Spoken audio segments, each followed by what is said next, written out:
Salut à tous et bienvenue sur Petite Voix du Monde.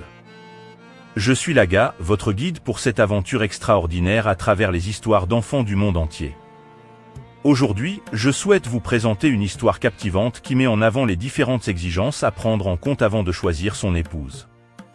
Cette histoire est inspirante, enrichissante et regorge de sagesse. Elle met en scène un jeune adolescent de 15 ans qui, étonné par la complexité de la société dans laquelle il évolue, se tourne vers sa grand-mère pour obtenir des réponses à certaines de ses questions. Notamment, il lui demande pourquoi certains adultes décident de prendre la responsabilité d'épouser quelqu'un alors qu'ils n'ont pas les ressources nécessaires pour subvenir à leurs besoins. Il s'interroge sur la responsabilité d'épouser quelqu'un sans pouvoir l'entretenir financièrement, et il souhaite également connaître les critères qu'un homme doit remplir pour être en mesure de prendre une épouse. Sans plus attendre, plongeons dans le récit de cette histoire fascinante.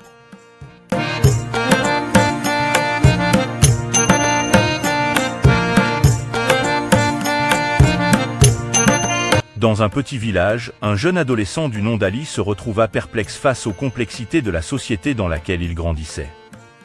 Animé par des interrogations profondes sur le mariage et la responsabilité, Ali décida de chercher les conseils de sa grand-mère, une femme sage et expérimentée.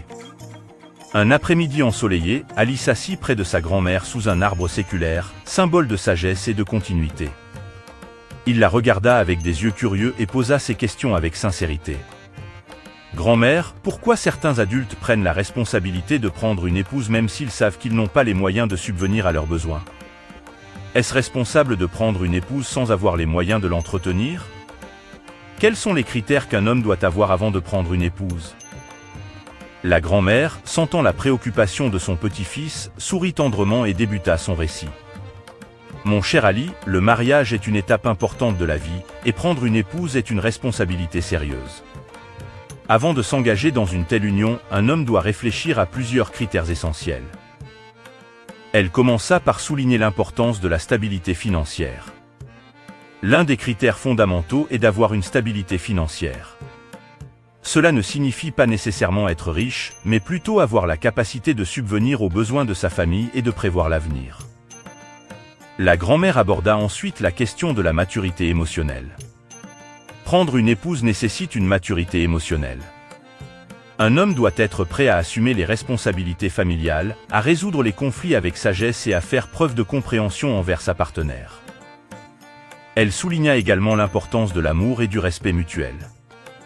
L'amour et le respect mutuel sont les piliers d'un mariage réussi. Un homme doit rechercher une compagne avec laquelle il partage des valeurs similaires, une compréhension mutuelle et une affection sincère. La grand-mère insista sur la communication. La communication ouverte et honnête est cruciale dans un mariage. Un homme doit être capable de partager ses pensées, d'écouter sa partenaire et de résoudre les problèmes ensemble. Enfin, elle conclut en évoquant la notion de croissance personnelle. Le mariage est un voyage de croissance personnelle et mutuelle. Un homme doit être prêt à évoluer, à apprendre de son partenaire et à travailler ensemble pour atteindre leurs objectifs communs. Ali écouta attentivement chaque mot de sa grand-mère et comprit que prendre une épouse était bien plus qu'une simple formalité sociale. C'était un engagement profond qui exigeait réflexion, préparation et responsabilité.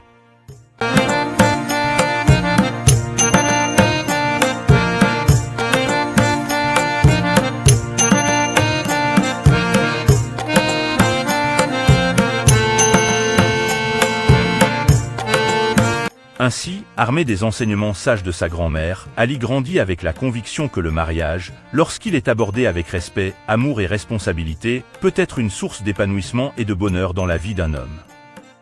Merci de nous avoir rejoints dans ce voyage extraordinaire à travers les histoires merveilleuses des enfants du monde entier sur Petite Voix du Monde. Continuons à célébrer ces petites voix, à apprendre les uns des autres et à embrasser la richesse de notre monde. Restez à l'écoute pour nos prochaines aventures en Afrique et partout ailleurs dans le monde où nous découvrirons davantage d'histoires d'enfants extraordinaires. N'oubliez pas de vous abonner, d'aimer cette vidéo et de partager notre chaîne avec vos amis. D'ici là, prenez soin de vous et à la prochaine.